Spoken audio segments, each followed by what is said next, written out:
Good evening, everyone.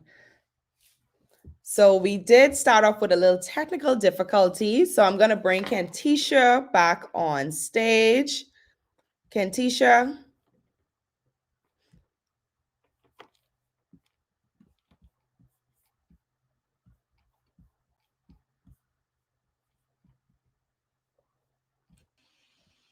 So Good Kentisha, we got to afternoon, start all everybody. over again.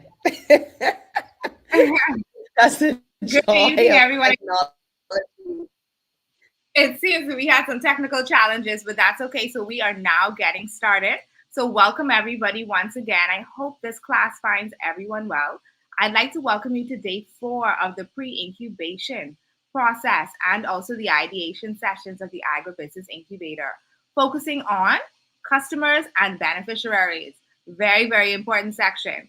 Once again, my name is Kentisha Ward and I'm the National Lead Consultant. And today we have backstage, but also hosting our training today is Ms. Precious Fortune Thompson. Now, before we get started, I'd like to remind you that this training session is hosted by the United Nations Food and Agricultural Organization, along with the Ministry of Agriculture here in the Bahamas as a TCP to provide technical assistance for inclusive, sustainable, and resilient food systems in the selected rural and peri-urban territories of the Bahamas as a response to COVID-19, but also to enhance the opportunities for farmers, fishermen, processors, and agriculturalists to help them improve their technical business skills, production skills, planning skills, and also access to funding on the islands of Abaco and Grand Bahama. These pre-incubation classes are held every Monday and Wednesday at 6 p.m. right here on YouTube. If you'd like to subscribe to keep up to date with all of our sessions, you can click the red button right below that says subscribe. Also, if you missed any of our sessions before, you can replay all of our videos in our Google Classroom. And if you haven't had the opportunity to subscribe to our Google Classroom, we'll post the link right in the chat to the right-hand side. This virtual classroom gives you access to all of the class materials that you will need to assist you with the completion of your Model C Canvas. Also, notifications of class times and due dates. Your Model C Canvas will be due at the end of this incubation program to continue to the next phase of the incubation process. We've had so much activity so far. We're so excited here at the Agribusiness Incubator. This completed canvas will be due on February the 28th, 2022. You can email your canvas at any time to the Agribusiness Incubator at gmail.com for review from all of our incubator consultants.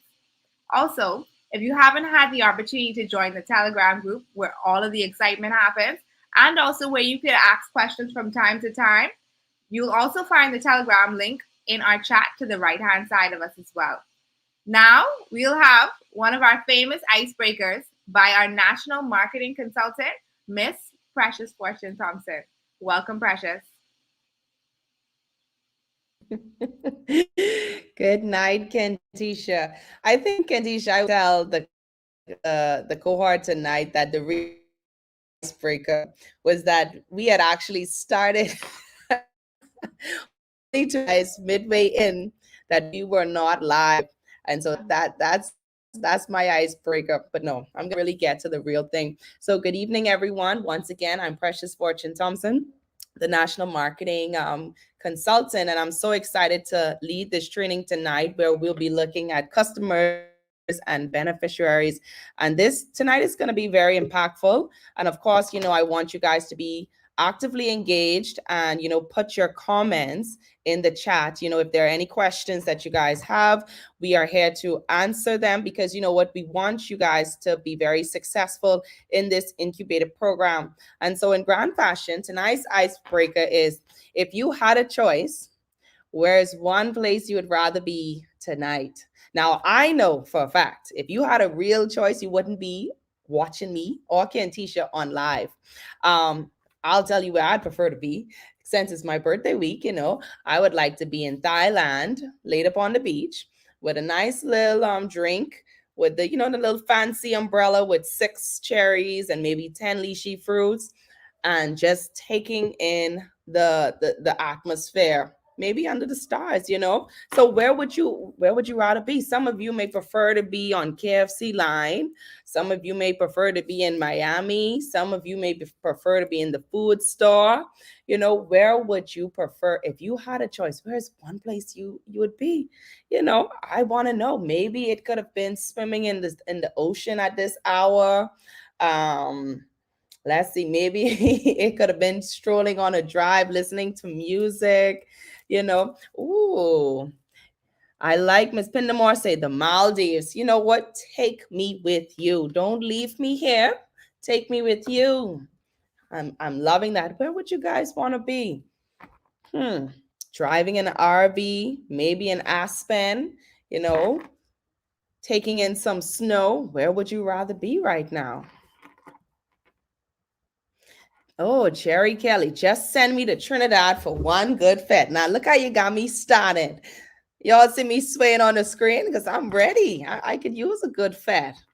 I would like to be in Birmingham, England, with my family over there. I like that. Renee, Europe. I'm a big Europe fan. I love Europe. I'm now excited to go to Prague next. I would rather be in Bora Bora. Take me with you, Meredith. You want to be on a cruise? Take me too. Chantel, I would like to be doing a European tour. See my Europe fans, love it. Grenada for a visit. I didn't even think of Grenada, but that is a really good answer. I would like to go to Grenada. Let me see. I want to see these comments in the chat. Where would you rather be tonight if you had a choice? Eleuthera in Harbor Island. Oh, that's nice. Long Island at Lloyd's Pool Room. You guys are giving me so much great ideas, and I'm loving it. Joe, Spain. Let me see. Fenwick, taking my products to new stores in Nassau. And listen, I just need to know where to get it from because I'm here to support. An all expense paid vacation with my family in Jamaica. Love it, love it, love it. Okay. Anyone else has any? Oh, okay. So looks like a lot of us like to travel. So I'm just saying at the end of this incubation, I love to travel the most. So hit me up. Pack me in your suitcase. But thank you guys for participating in tonight's icebreaker. And you know what?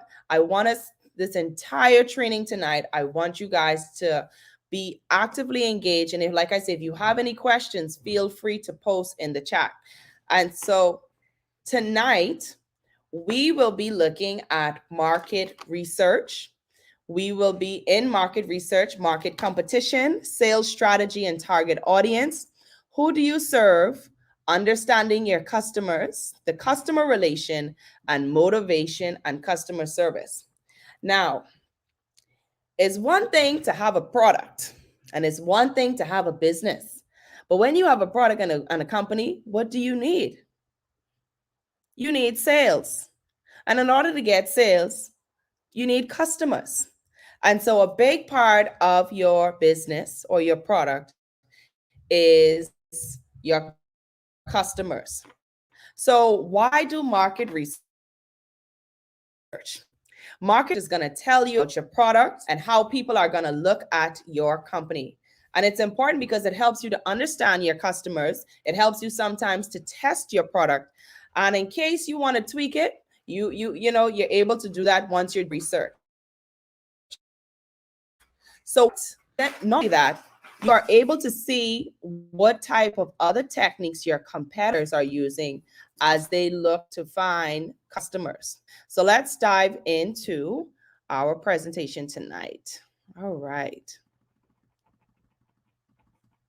I gotta go all the way to the beginning. All right. So search. Oops, what's happening here?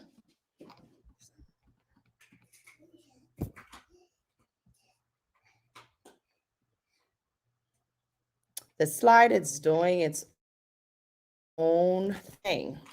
Okay.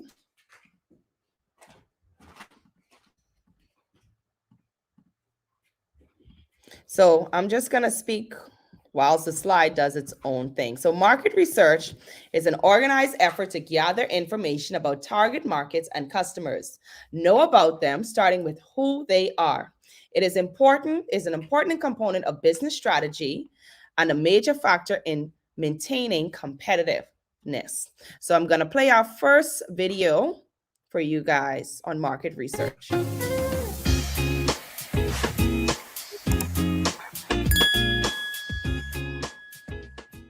The importance of market research. Market research is one of the important steps to help you succeed. No matter what business you are in, there are certain steps you need to take to be successful. It doesn't matter if you are building a company or offering a service, these steps will help you succeed.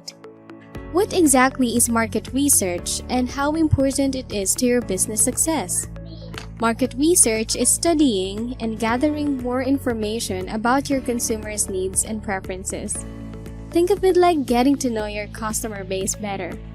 Market research will consist of exploring different topics that will be helpful to your business in the long run. It is also a great way to create a better relationship with your customer base. If you know what they like and don't like, there are higher chances of you getting a sale or closing a deal. Using internet for market research. The best way to do market research is through the internet. In today's technologically advanced world, the internet is a market researcher's best friend. Thanks to the World Wide Web, it is now easier for businesses to find and analyze information about their consumers. This is because everything a person does on the internet leaves a data footprint. By using the internet for your market research, you can now gather information about your consumers and know more about your competitors without ever leaving the front of a computer screen. Online market research is a relatively quicker and easier process than traditional market research. You can gather all of the information needed with just a few clicks of the mouse. With this research, you can make wise and informed business decisions and not just decide based on a whim. Conducting market research on the internet can also be an automated process. You can set up alerts for new incoming data and automatically add that to your previous data. This is helpful because the world today moves at a fast pace and things change constantly. Additionally, use of web analytics and social media, businesses are now able to get access to their consumer base easily. People on social media and internet are often happy to share their own research and insights online. This is a huge help for market researchers as there is already conducted research ready. Through market research, you will be able to know certain data which include: what do your customers want in a brand? This will help set the standard on what you should provide to your customers. For instance, they might want a brand with a good cost. It is better to know these things right off the bat before you start your business. What do they need from your brand and what do they expect? Customers have certain expectations from a brand. This will help you give what your customers need from your brand and meet their expectation even better. After all, customers deserve to be happy. What they don't like about the brand. Not all brands are perfect. Every business has its own flaws, and that is okay. This is why market research is important. This will help you know if you have made mistakes in your business practices and make the steps toward correcting these mistakes. What are the reasons for buying your goods and services? Customers have their own reasons why they buy products and services from one company as opposed to their competitor. This could be any reason that will only make sense to the customer. But through market research, you will be able to know what makes your customers choose your brand over another and how that can help you achieve success. What makes them repeat customers? Happy customers are repeat customers. As a brand, you always want to have repeat customers. Some even turn to lifelong patrons, and that is one of the key foundations of a healthy and successful business. Latest market trends. As previously mentioned, Today's world is fast paced. Thanks to the internet and the advanced technologies, everything constantly changes, and this includes the latest market trends. One minute a trend is hot, and the next it's gone like yesterday's newspaper. As a brand, you need to know what is in with the market so you can keep your business in the trend. This will help keep your audience talking about your brand. Engaging with your audience. Customer relations is always important. It is one of the main things that makes a business successful. Through market research, you will be able to communicate with your audience better. Engaging with your audience has a lot of benefits. This will help keep your brand in your audience's minds and will also help them share more information about their thoughts on your brand. When you know what your audience likes and dislikes, you will be able to steer the conversation toward a common goal, making your customers happy. Letting your customers help steer your business. The customer, as they say, is always right. While we all know that is not always the case, it is still important to make your customers feel right and happy. One of the ways you can do this is by letting them help steer your business. By conducting your market research, you will know what makes them happy and steer your business directions toward what your customers need and want. All of the data mentioned above are important, but most especially the last one. Market research helps you be a more effective brand or business to your consumer. With this information, you can meet your consumers' needs better. It is also a great way to help and understand your business better so you can make better decisions and see where you made a mistake in the past. This way, you can provide a better service for your customers and help keep their business for the long run. All of this information is crucial in making or breaking your brand. In the end, conducting your market research will help you get all the information you need to make your business a success. The rest is up to you and your execution.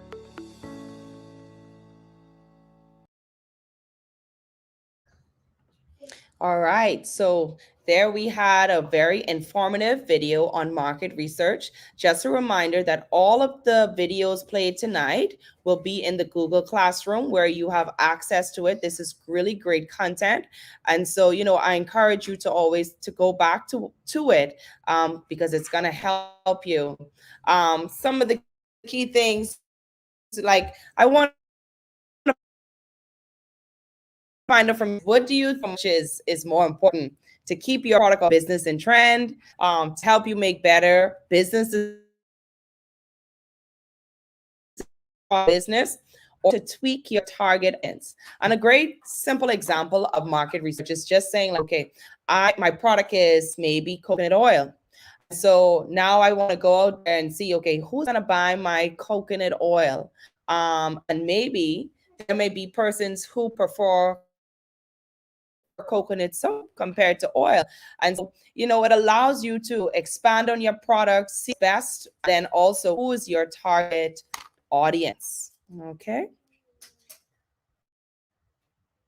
So now, market research is going to help you competitive pricing. You have to also remember that storytelling is one of the most powerful marketing tools. Marketing research is going to help you great customer service, and it's also help you be able to solve your customers' pain points. So this is where you're able to, tweak some things, figure some things out for your products. So now let's look at market competition.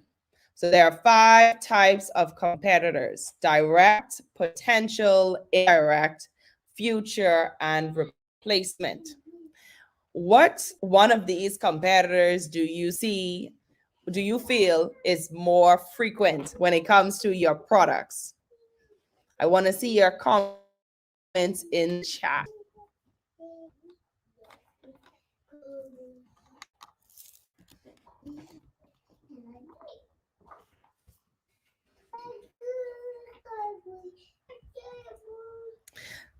Let's see.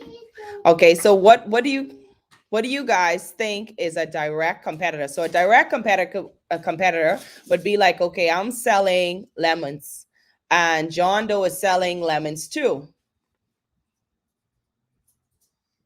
So John Doe would be a direct competitor because you guys would be selling the exact same product. A potential competitor would be Susie May, who is now getting ready to enter into the market. So I see Joe say direct and future competitors. Okay. So potential be Susie May, who is about to enter into the market. So they have the potential to be a competitor.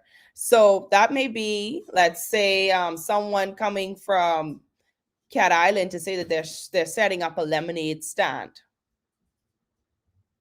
So I see a lot of people are saying direct competitors.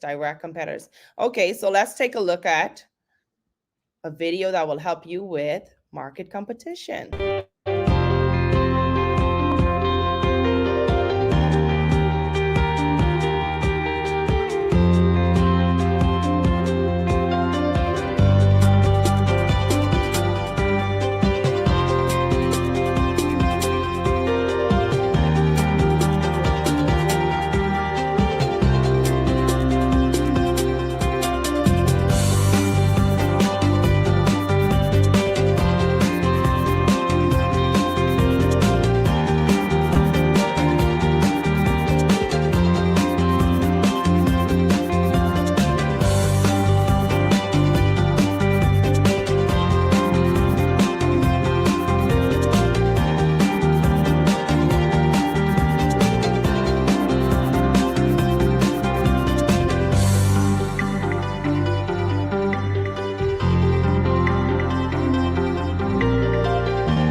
All right.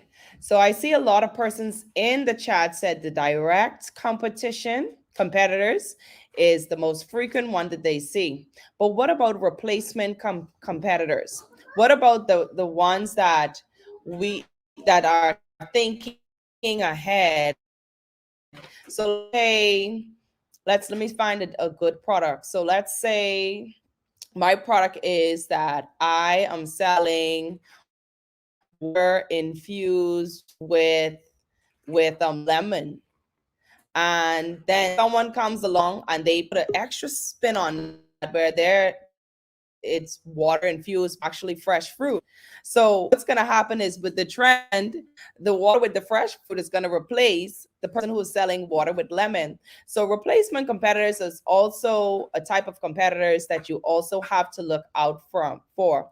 Direct competitors are good, but I like to go with direct and replacement competitors. I see Charlene said direct and potential. Potential has a good advantage, but you have to be careful of the direct competitors and the replacement competitors. These are the ones that are another good example would be think of Netflix and Blockbusters. Netflix would have been a replacement competitor So they replace blockbusters from the old physical BD. That is important when doing your market research, because you need to ask yourself a lot of questions. Okay, what can my product potentially evolve into, and who can come in there and compete against me? What makes me stand out? And so it's very good to sit down and really think of these things. Okay. So now we're going to look at sales strategy. So after you've done your market research, and you basically now look at your market competitors, you then want to come up with a sales strategy along with your target audience. So a group of people identified likely as customers, you want to think of gender, age, location, and status. So what that means is, if I'm selling, let's say, honey products, right? Depending on how I may have my product branded, I may be after millennial age group, or I may be going after age group between 35 to 45, and I may be targeting women. So a lot of that is, when you think of your product, you have to think of, okay, what's the age of your customers? Where are they coming from? What are their gender, and what are their status? And that's very important, because it helps you really and truly go dive deep into your niche market. So in order to market effectively to any given audience, it is important to become familiar with the habits, behaviors, likes, and dislikes of your target market. So these might be adults, teens, children, mid-20s, preschoolers, men or women. Your target market will always be based on your product or your service, what it is you are offering. All right. A lot these days. But what does it actually mean? It's very simple. A sales strategy is a series of steps for B2B sales teams to follow. It begins with setting goals and KPIs and ends with sales reporting and analytics. Each step in the sales strategy relates to the other, creating a feedback loop that drives improved performance and results. There are elements of a successful sales strategy. They are sales process, the initial phase, where goals are set, customers are identified, and the rest of the strategy is planned out. Sales, the practical phase. The strategy is executed via sales activities, social selling. Performance, the optimization phase. The focus on here are team structure, time management, and learning and development. Metrics, strategy. In this, team and individual KPIs are selected and monitored. Sales tech. The tools. There are thousands available on the market. You need to investigate and decide which ones are right for your business. Before you're implementing a sales strategy, as a sales leader, you should ask yourself one question. Does this make sales easier? A strategic B2B salesperson should always be looking to innovate, to test and measure, and then use their findings to improve the strategy for the future.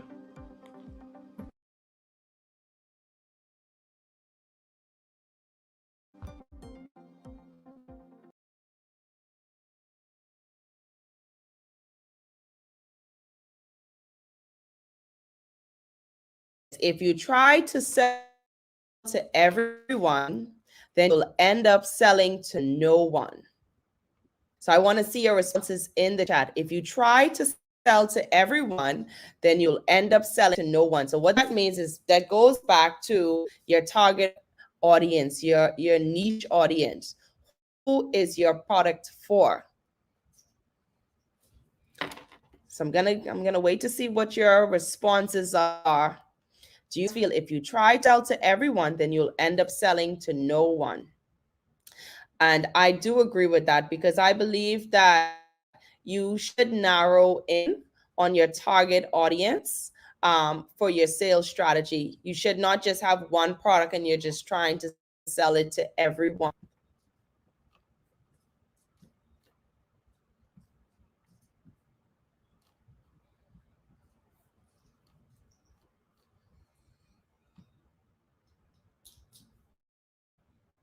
Okay, let's see those responses in the chat.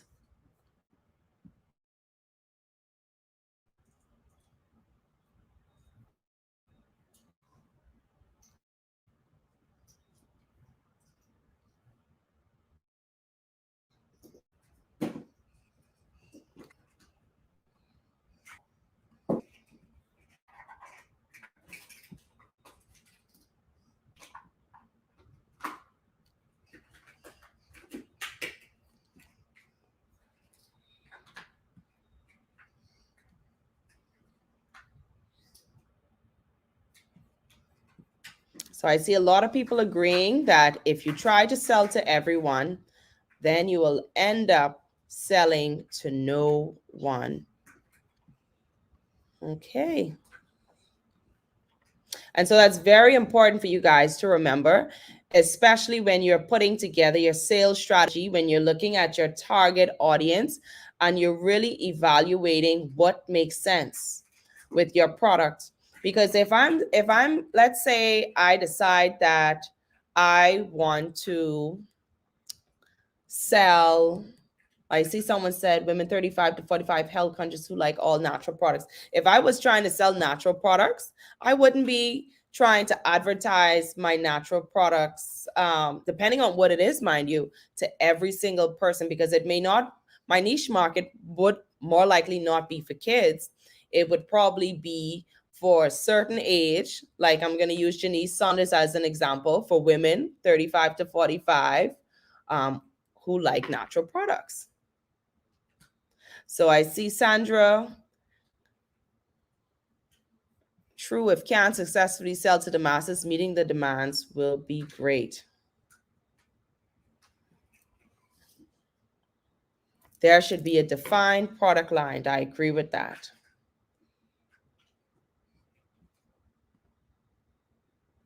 Correct. Focus would be too scattered. So yes. Okay.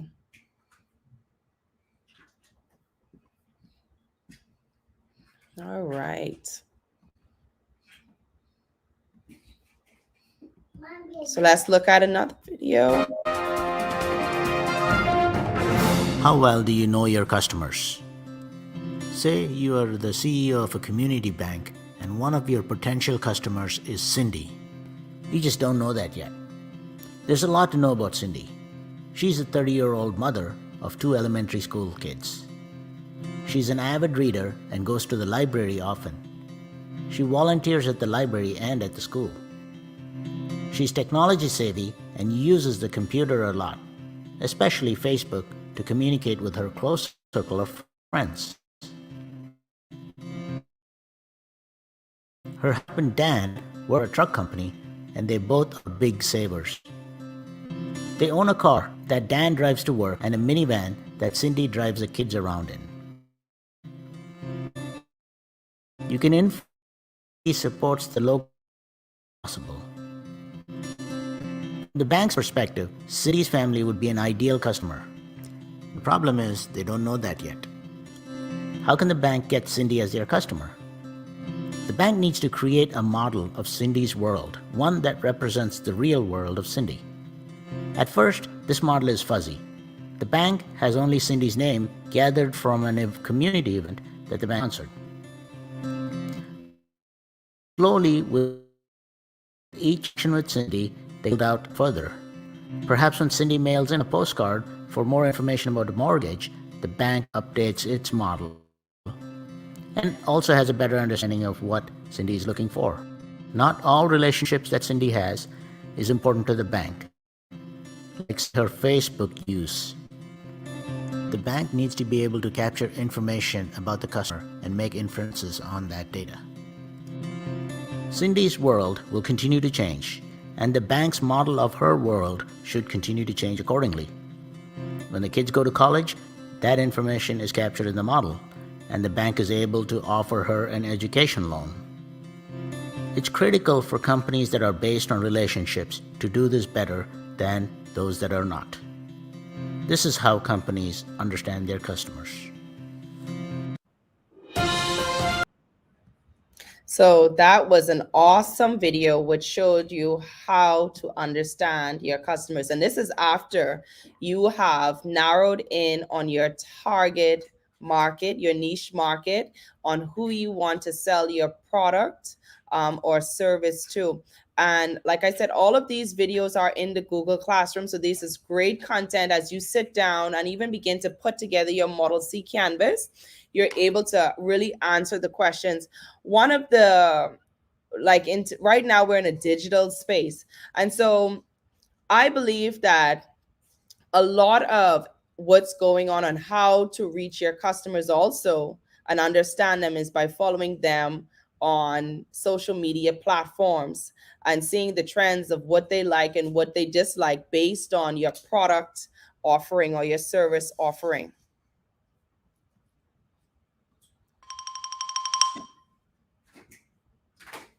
Like any committed relationship, the relationship between a business and its customers needs nurturing. And that shouldn't come as a surprise. I mean, we've already mentioned customers over 100 times in this series. We need customers to run a successful business. And naturally, they're going to have certain expectations. So we want to make sure we deliver on those expectations and develop those relationships as our business develops. I'm Anna Akana, and this is Crash Course Business Entrepreneurship.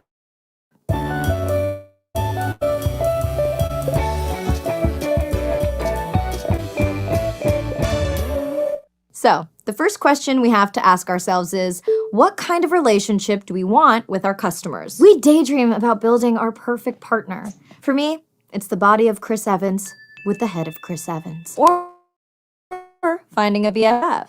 So, why can't we do the same for our customer relationships?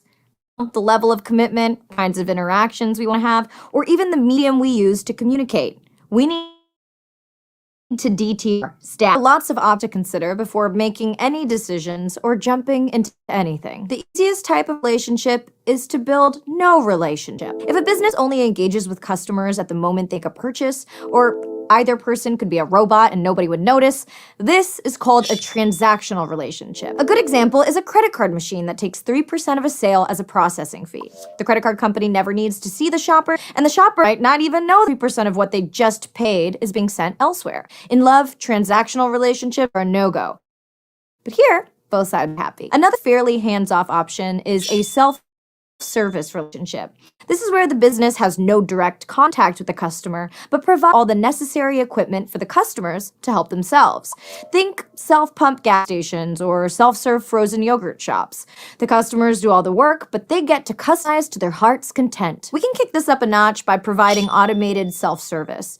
Generally, this recognizes something about the customer and can be personalized using customer profiles. Automated services can simulate a more personal relationship, like Goodreads suggesting for Hulu offering movie recommendations. Love is computer algorithms learning everything about us. Some companies like to deliver an even more personal touch with a personal assistance relationship, one where the customer can communicate with a real person to get help during sales process or the purchase is complete.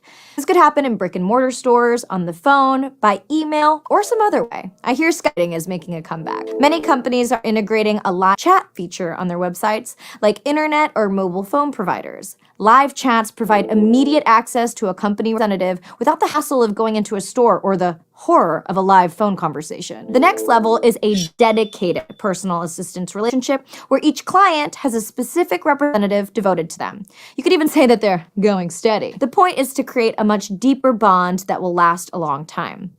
This is possible in businesses that don't have millions of sales and expect to be with customers for a while. For instance, local tax accountants or insurance agents usually maintain personal relationships with their clients. Then there's the modern day classic, the loyalty program. If you don't have at least 3 memberships and punch cards in your wallet right now, how are you surviving without all the deals? Switching costs, like money, time, or plain old hassle, are a way to describe how easy or hard it is for someone to switch loyalties for another business. So loyalty programs reward customers for their purchases and make it a little more costly to switch brands, so they return again and again. It's far cheaper to retain or lock in previous customers than to start from scratch with someone new. Not to mention, happy customers also talk about how happy they are with a new product, kind of like those couples who just got together and they're like super obsessed with each other. Gym memberships are notorious for this. Maybe they give you a discount if you get a friend to join, but to cancel, you have to go all the way into their office and fill out 1 or 2 or 15 forms. Or on a simpler level, maybe your favorite lunch spot has a loyalty card, and the feeling of getting closer to 12 punches and that free sandwich makes you want to keep coming back. Just one more free sandwich. At the most involved end of the spectrum is the long-term relationship.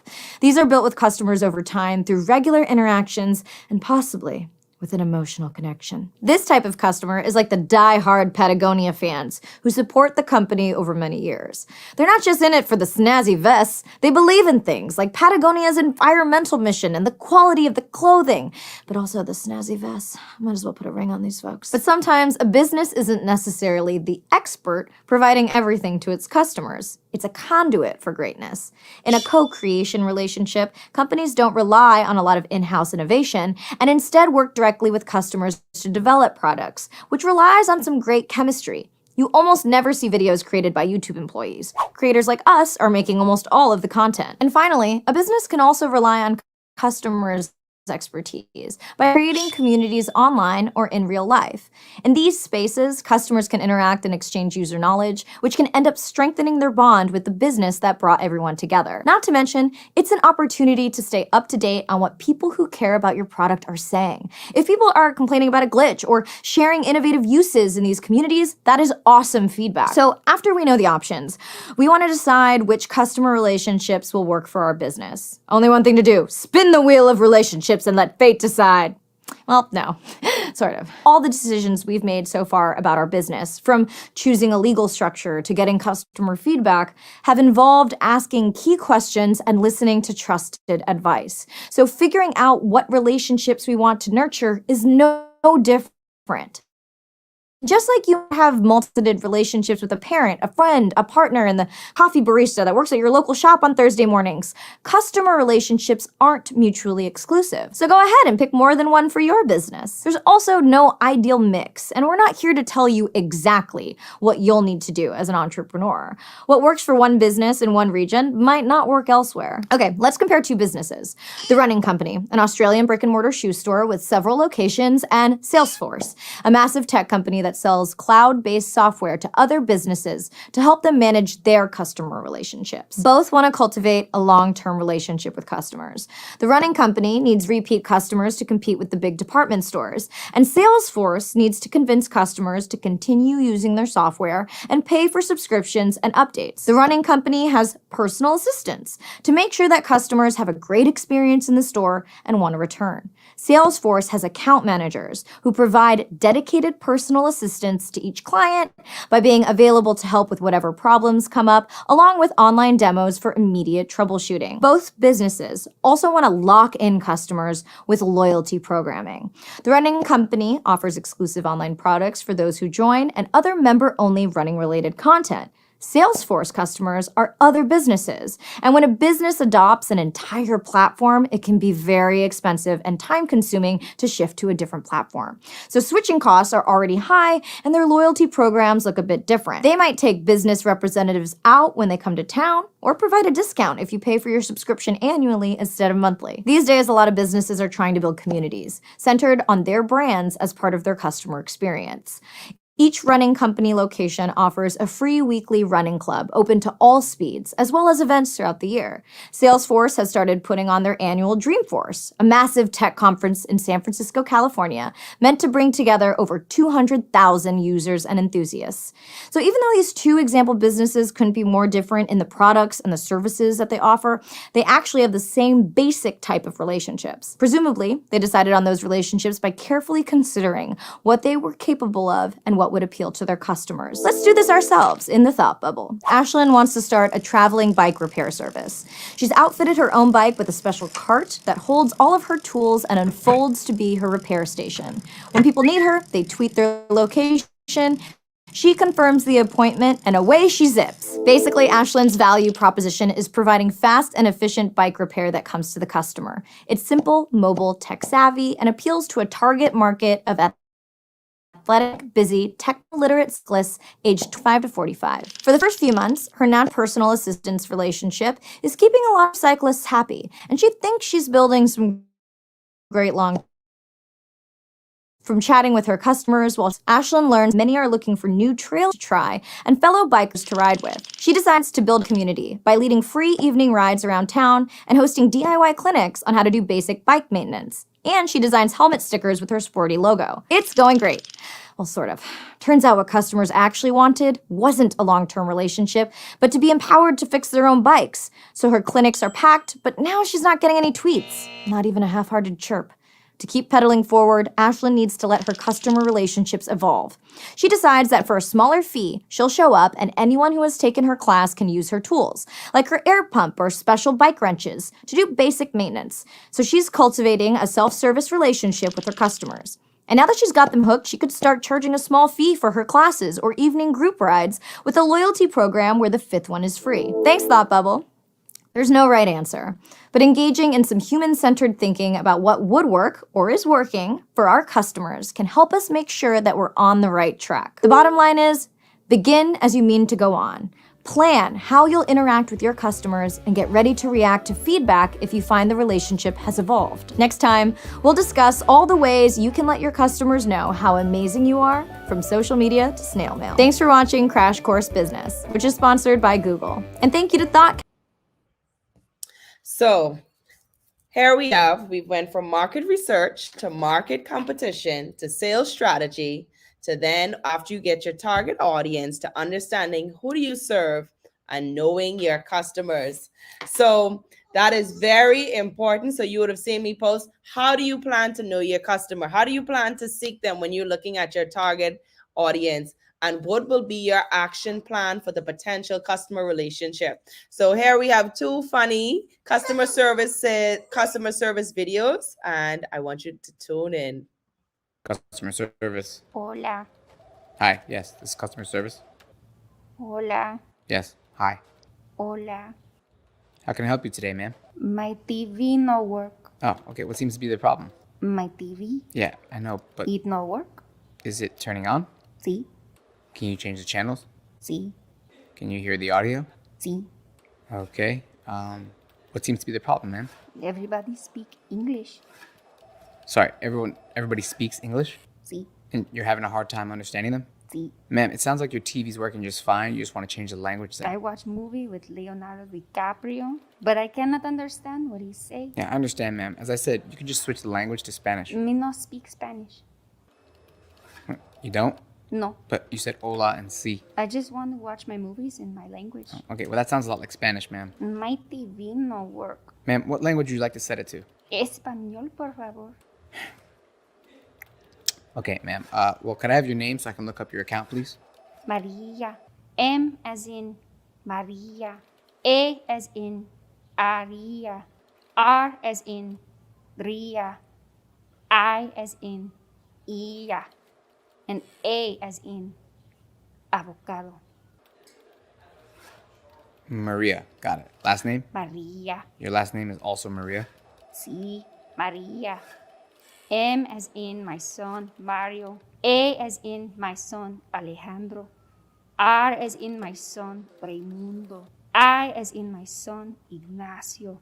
And A as in Abraham Lincoln. Okay, middle name? Maria. Your middle name is also Maria. Sí, Maria. M as in my name is Maria. A as in all of my sisters are also Maria. R as in ready or not, here comes Maria. I as in I am Maria. And A as in are you gonna help Maria with her TV? So your full name is Maria. My parents are not very creative. Ma'am, I'm not seeing your name in the system. You sure you have an account with us? I googled my TV no work and this number come up. Okay, I think you may have called the wrong company, ma'am. What's the brand name on your TV?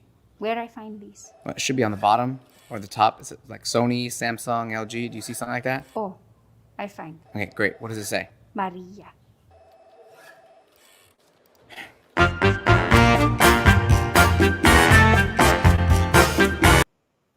So I have one more video for you guys as it relates to customer service.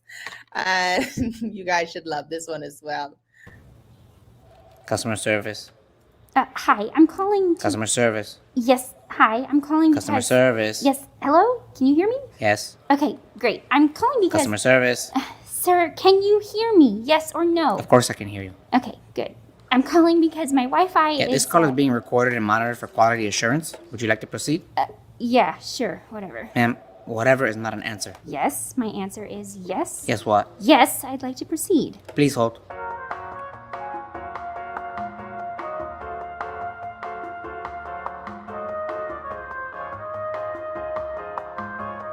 Okay, what can I do for you, ma'am? I'm calling because my Wi-Fi suddenly stopped working. Damn, I hate it when that happens. Yes, exactly. Can you help me? Ma'am, I'm gonna need you to calm down. What? I'm calm. Ma'am, you're not getting anywhere if you keep yelling. Excuse me, I'm not yelling. Ma'am, please calm down. Please calm down. As I said, I'm calm. Yeah, I'm gonna need you to calm down if that's okay. I'm calm. Okay, when you talk like that, like when you start yelling, it's really hard for me to understand you. I'm calm. Please hold.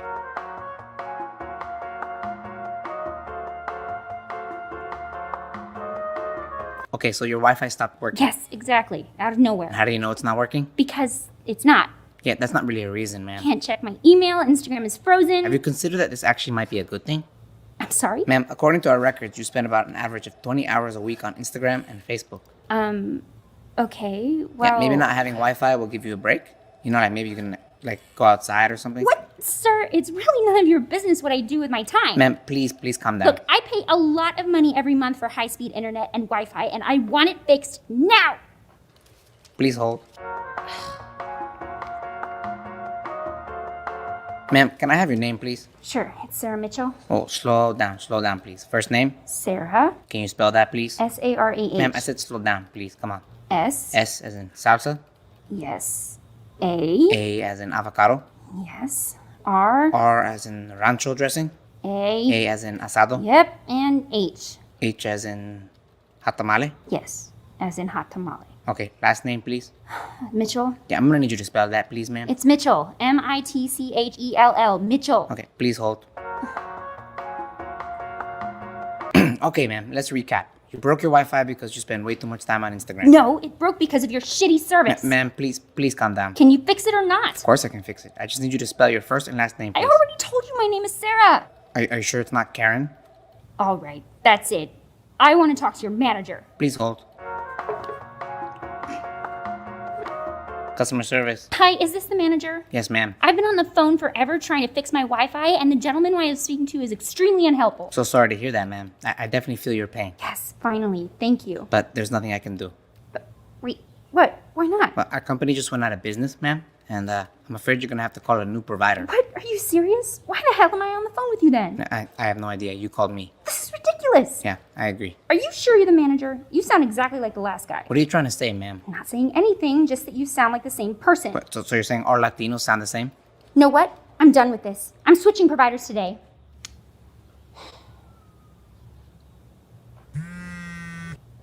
Hello?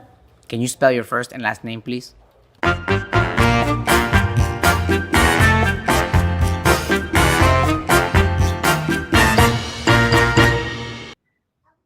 So that is our last video for tonight. We are wrapping up. So tonight, once again, just to recap, we looked at market research, market competition, sales strategy, your target audience, knowing your customers, like who do you serve, understanding them, and customer service.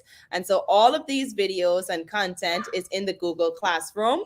And I want you guys to go back to it because this is what's going to help you lay out your plan in your Model C canvas. It's going to help you with your business model, your product, or your service.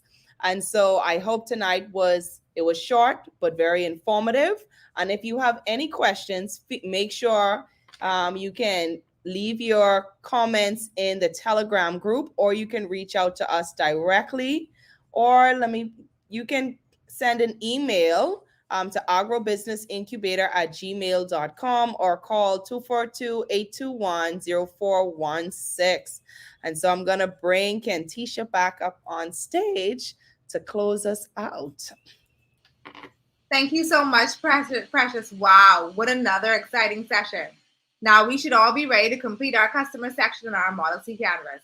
But even more so, we learned about market research, using data, knowing who are our customers and competitors and more. As of today, we could begin looking at new markets and how to sell to those markets. Day 4, it's only day 4 and we've already learned so much. Feel free and comment in the classroom or the Telegram group something new that you've learned from since we've started these sessions. Also, if you're just catching up on our classes, you can find the replay of the previous classes on our YouTube channel, the Google Classroom, along with the Telegram group. In your Telegram, along with the Google Classroom, you will also find the evaluation form and also this YouTube chat. This evaluation form will be used to evaluate the previous 3 classes, from classes 1 until 3. And this will be based on your personal experience. So please take the time to fill out this form so that we can know how to improve these sessions for you. Once again, extra material is provided on the Google Classroom to assist you with completing your Model C Canvas. If you'd like suggestions and comments, feel free to email your Canvas to the Agribusiness Incubator at gmail.com. We've had a lot of responses so far, and we encourage you to keep on sending your canvases in. I've seen some very, very beautiful Model C canvases. We here at the Agribusiness Incubator would like to thank you for another amazing session and hope to see you in the next class on Monday at 6 p.m. And during that class, we'll be diving in a little bit deeper into marketing once again with Ms. Precious Fortune Thompson. Until then, we wish you all great success, and a reminder to fill out the attendance form and also the evaluation form. Thank you so much once again. Enjoy your day.